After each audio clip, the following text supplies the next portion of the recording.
Assalamualaikum warahmatullahi wabarakatuh. Alhamdulillah, alhamdulillahilladzi arsala rasulahu bil huda wa dinil haqq liyudhhirahu 'alad dini kullihi wa kafa billahi shahida. Asyhadu an la ilaha illallah wa asyhadu anna Muhammadar Rasulullah. Allahumma shalli ala Muhammad wa ala ali Muhammad. Rabbi shrah li sadri wa yassir li amri wahlul 'uqdatam min lisani yafqahu qawli. Allahumma arhamna bil Qur'an waj'alhu lana imaman wa nuran wa hudan wa rahmah. Amin ya Allah ya rabbal alamin. Sahabat Yakfi TV yang Allah muliakan, alhamdulillah Allah masih memberikan kepada kita semuanya nikmat berbagai limpahan karunia-Nya. Mudah-mudahan kita semuanya termasuk hamba-hamba Allah yang senantiasa ada dalam rasa syukur, sehingga kita termasuk dalam golongan abdan syakura. Sahabat Yakfi TV yang Allah muliakan, pada kesempatan kali ini kita akan bersama-sama mengetahui kemuliaan Al-Quran dari berbagai sisi kehidupan. Al-Quran merupakan petunjuk bagi manusia. Al-Quran merupakan mukjizat yang paling tinggi, dan Al-Quran merupakan sumber hukum Islam yang utama. Sehingga kita semuanya sebagai seorang muslim harus berpegang teguh kepada Al-Quran agar kita tidak tersesat selama-lamanya. Al-Quran sebagai landasan hidup manusia memiliki keistimewaan. Bagaimana tidak, dalam tafsir Ibnu Katsir dikatakan bahwa Al-Quran adalah kitab yang paling mulia, dengan bahasa yang paling mulia, diajarkan kepada Rasul yang mulia, diturunkan melalui perantara malaikat yang paling mulia di tempat termulia di muka bumi, yaitu di bulan Ramadan. Dengan demikian sempurnalah Al-Quran dari berbagai sisi. Beberapa keistimewaan Al-Quran: yang pertama, keistimewaan membacanya, keistimewaan tilawah. Al-Quran adalah sebuah kitab suci yang harus dibaca oleh setiap muslim. Allah memberikan begitu banyak pahala kepada seorang yang senantiasa membacanya. Bahkan tidak dihitung per kata atau per ayat, tapi Allah menghitungnya dari setiap huruf Al-Quran yang kita baca. Dalam hadis riwayat Imam Tirmidzi dikatakan, la aqulu alif lam mim harfun walakin alifun harfun wa lamun harfun wa mimun harfun. Aku tidak mengatakan bahwa alif lam mim itu satu huruf, melainkan alif adalah satu huruf, lam adalah satu huruf, dan mim adalah satu huruf. Bayangkan jika kita membaca satu ayat saja dalam Al-Quran, maka akan banyak sekali pahala Allah yang diberikan untuk kita. Jika kita membaca satu halaman sehari dalam Al-Quran, maka Allah akan memberikan limpahan kebaikannya kepada kita semuanya. Beratus-ratus kebaikan, beribu-ribu kebaikan.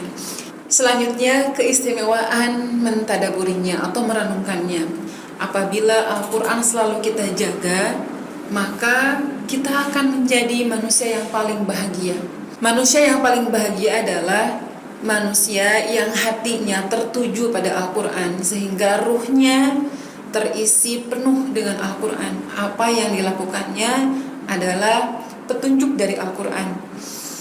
Ia akan mampu menjadi ruh penggerak bagi kemajuan kehidupan seseorang. Allah Ta'ala berfirman, A'udzu billahi minasy syaithanir rajim. Bismillahirrahmanirrahim. Wa kadzalika auhayna ilaika ruhan min amrina ma kunta tadri mal kitabu walal iman walakin ja'alnahu nuran nahdi bihi man nasha'u min ibadina wa innaka latahdi ila siratin mustaqim. Dan demikianlah kami wahyukan kepadamu sebuah ruh Al-Quran dengan perintah kami. Sebelumnya kamu tidaklah mengetahui apakah Alkitab itu dan tidak pula mengetahui apakah iman itu. Tetapi kami menjadikan Al-Quran itu cahaya yang kami tunjuki dengannya siapa saja yang kami kehendaki di antara hamba-hamba kami. Dan sesungguhnya kamu benar-benar memberi petunjuk kepada jalan yang lurus.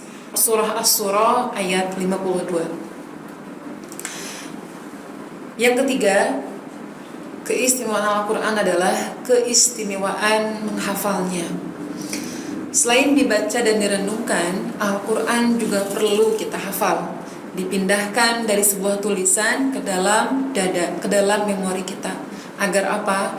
Agar kita senantiasa mengingat Al-Quran, agar kita senantiasa terisi ruh kita dengan Al-Quran, agar kita senantiasa kemanapun, dimanapun kita berada, yang kita hafal, yang kita ingat hanyalah Al-Quran. Seorang penghafal Al-Quran juga merupakan salah satu ciri khas dari orang-orang yang diberikan ilmu dan keutamaan oleh Allah Subhanahu wa Ta'ala.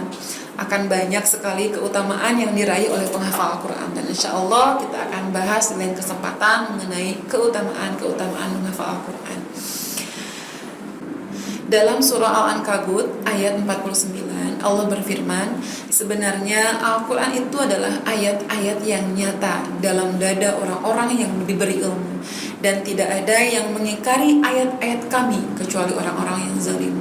Jadi hanya orang-orang yang zalim yang mengingkari ayat-ayat Allah Subhanahu wa Ta'ala, yang mengingkari ayat-ayat Al-Quran. Karena apa? Karena Al-Quran merupakan kitab yang mulia, maka tidak ada satu orang pun yang bisa menirukan Al-Quran. Tidak ada satu orang pun yang bisa mencontohkan ayat-ayat seperti ayat suci Al-Quran. Tidak ada satu orang pun yang bisa membuat seperti Al-Quran, semacam Al-Quran. Rasulullah SAW bersabda, sesungguhnya orang yang tidak ada ayat Al-Quran sedikit pun dalam dadanya bagaikan rumah yang tidak berpenghuni. Hadis riwayat Imam Tirmidzi.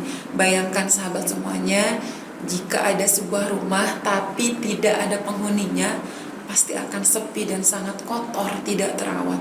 Maka itulah hati kita. Jika hati kita tidak disinari oleh Al-Quran, jika dada kita tidak dihiasi dengan Al-Quran, jika keimanan kita tidak dilandaskan dengan beriman kepada Al-Quran, maka iman kita, hati kita, jiwa kita akan kosong dan kotor. Maka kita sama-sama perbanyak membaca Al-Quran, kita sama-sama belajar Al-Quran, kita sama-sama mempelajari Al-Quran, membacanya, mengamalkannya, menghafalkannya. Mudah-mudahan kita semuanya termasuk hamba-hamba Allah yang berjiwa Qurani. Hati kita senantiasa dihiasi oleh cahaya Al-Quran, agar kita mendapat kemuliaan dari Al-Quran. Amin ya Allah ya Rabbal Alamin.